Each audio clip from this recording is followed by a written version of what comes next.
Recording in progress. Assalamualaikum warahmatullahi wabarakatuh. Sebelumnya perkenalkan, nama saya Aris Satria, NIM C1C020078 dari Prodi Akuntansi R10. Dosen pengampu Dr. Wery Eka Putra, SMSI, CKNR, CSRS. Pada kali ini saya akan membahas mengenai materi sumber hukum Islam, jenis dan definisi sumber hukum Islam, urutan pengambilan hukum Islam, mukjizatal Al-Quran, fungsi dan peranan Al-Quran, fungsi as-sunnah, fungsi ijma, dan fungsi kias. Pada materi kali ini ada 3 pembahasan, yaitu sumber hukum Islam, jenis dan definisi sumber hukum Islam, serta urutan pengambilan hukum Islam. Ada mukjizat Al-Quran, fungsi dan peranan, serta fungsi as-sunnah, serta fungsi ijma dan fungsi kias. Yang pertama yaitu sumber hukum Islam. Hukum Islam bukan hanya sebuah teori saja, namun adalah sebuah aturan-aturan untuk diterapkan dalam sendi kehidupan manusia. Karena banyak ditemui permasalahan-permasalahan, umumnya dalam bidang agama yang seringkali membuat pemikiran umat Islam yang cenderung kepada perbedaan. Untuk itulah diperlukan sumber hukum Islam sebagai solusinya, yaitu Al-Quran, Al-Hadis, Ijma, dan Qiyas. Yang selanjutnya, jenis dan definisi hukum Islam. Sumber ajaran hukum Islam yaitu segala sesuatu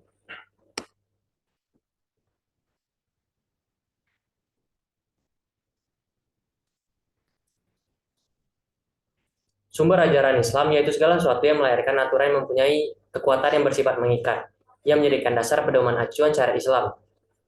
Islam bersumber dari Al-Quran dan Hadis. Al-Quran adalah sumber hukum yang utama dari semua ajaran syariat Islam. Sisa Al-Quran diturunkan kepada Nabi Muhammad SAW di saat Nabi menerima wahyu pertama di Gua Hira, yaitu pada tahun 610 Masehi, tepatnya pada malam 17 Ramadan. Bisa disebut peristiwa nuzul Quran. Al-Hadis adalah suatu perbuatan perkataan ketetapan Rasulullah. Hadis dibagi menjadi 3, yaitu kauliyah atau ucapan, takririyah membiarkan suatu perbuatan, dan fi'liyah perbuatan dari Nabi langsung.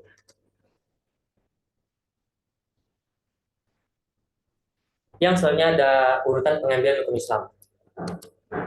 Sumber-sumber hukum Islam yakni Al-Quran, Hadis, Ijma, dan Qiyas.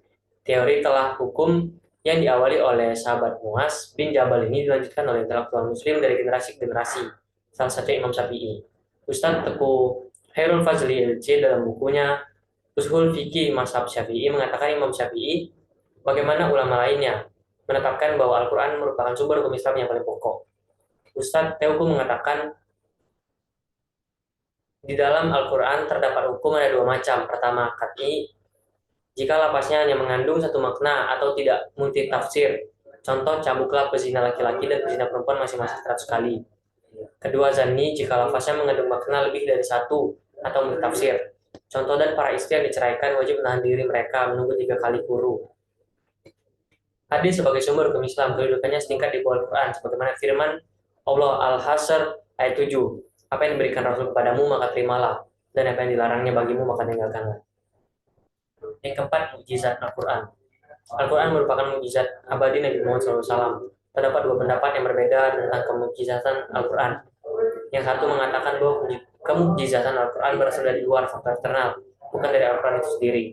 Anggapan ini dibawa oleh sebagian kelompok Mu'tazilah dan Syiah.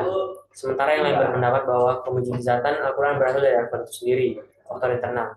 Fakta sejarah yang dari Al-Quran telah menjelaskan, menerangkan bahwa mukjizatan Al-Quran itu berasal dari Al-Quran itu sendiri. Adapun kemukjizatan Al-Quran dapat ditinjau dari beberapa segi, diantaranya kitab bahasa, munasabah, berita gaib, informasi sejarah, dan pengetahuan hukum, dan bilangan. Dan kemukjizatan ini yang dipedomani sebagai besar kaum muslimin. Ini adalah fungsi dan peran Al-Quran.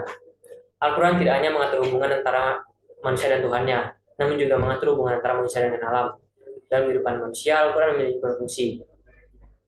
Ini sebagai berikut ini. Sebagai Al-Huda, petunjuk; sebagai Al-Furqan, pemisah; sebagai Asy-Syifa, obat; sebagai Al-Ma'uziyah, nasihat. Yang selanjutnya fungsi as-sunnah.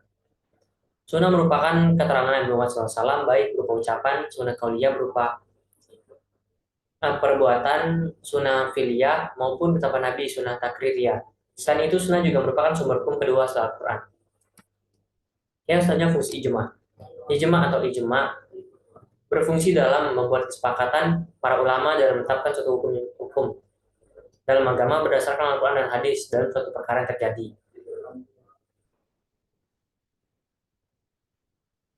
Unsur-unsur ijma yaitu adanya kesepakatan seluruh mujtahid dari kalangan umat Islam atau ulama.